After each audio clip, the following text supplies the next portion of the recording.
खेसारी लाल यादव के रंग दे बसंती आजू काल्हू यूट्यूब पर हलचल मच रहल बा।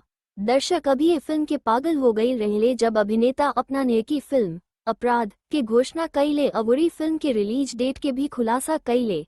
ए फिल्म में अभिनेता जबरदस्त एक्शन फुल रोमांस करत लुकी है। ए फिल्म में खेसारी लाल यादव का साथे ऋतु सिंह, मेघश्री और रक्षा गुप्ता मुख्य भूमिका में नजर आए हैं।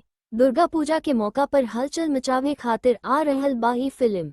अपना आवे वाली भोजपुरी फिल्म अपराध के बारे में बतियावत खेसारी कहले कि ई फिल्म हमरा दिल के बहुत करीब बा। ई फिल्म में हमार किरदार एक्शन अवरी रोमांस के शानदार मिश्रण बा, जवन की दर्शक के जरूर पसंद आई। खास तौर पर ई हमरा खाती खास बा।